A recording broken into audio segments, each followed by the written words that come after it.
Good day, my name is Nicola, and in this video I will be explaining the operations of radicals.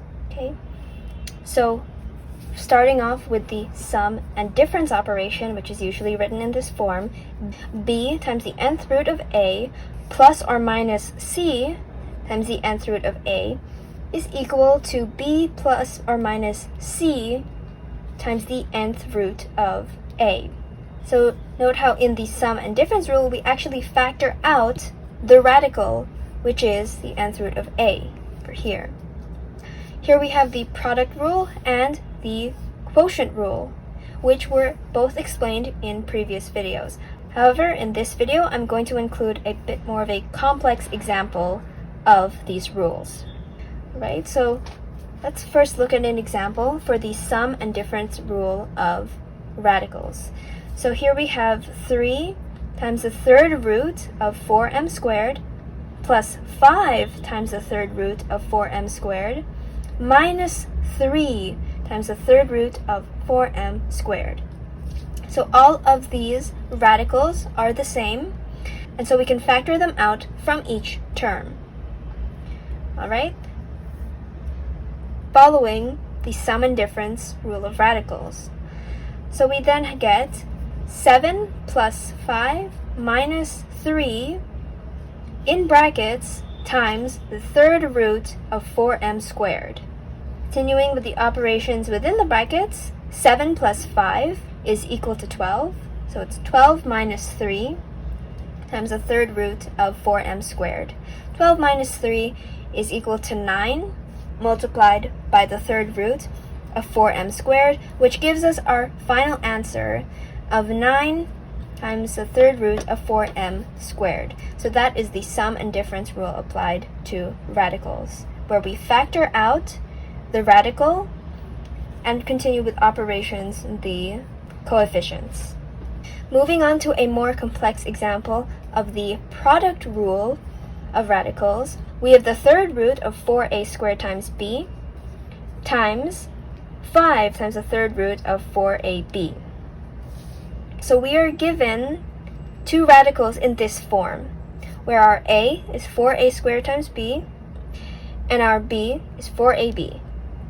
And their roots are the same, so following with this rule, we can multiply the a by the b, which is done here in 5 times the third root of 4a squared b times 4ab. Multiplying it out, we get 4 times 4, that's 16. A squared times a is equal to a cubed. B times b is just b times itself, so we get b squared, thus giving us 5 times the third root of 16a cubed b squared. And this already shows the product rule. However, we can simplify further. We can break 16 down into a factor with the cube root. Well, what do I mean by that? Well, 16 is the product of 8 times 2, and 8 is a number that has a cube root. Okay, so we broke down our 16 into 8 times 2. Okay. And adding to this, the third root of a to the power of 3 is simply equal to a, as explained in prior videos.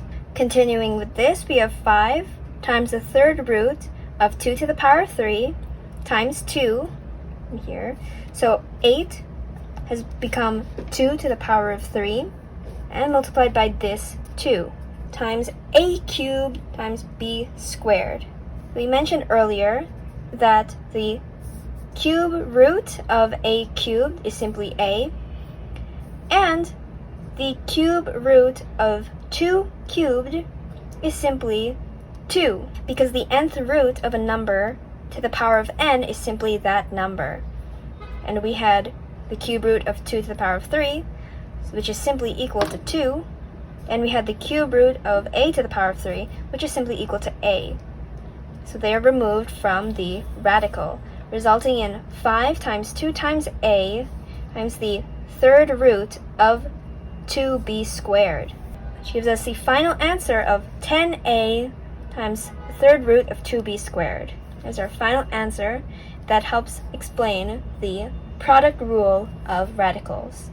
Moving on, we have our final example that shows the quotient rule of radicals. So we are given the third root of 24y over 125. Okay, and so following the quotient rule of radicals, the nth root of a over b can be rewritten as the nth root of a over the nth root of b. Okay, and that is what we have done here by where our a is equal to our 24y, our b is equal to our 125. And so this fraction is rewritten as the third root of 24y over the third root of 125. And we can break down 24y into numbers with cube roots, such as 8. Then gives us the cube root of 8 times the cube root of 3y over the cube root of 125. And so solving for the cube root of 8 is pretty simple. It's equal to 2, because 2 times 2 times 2 is equal to 8. Therefore, the cube root of 8 is 2.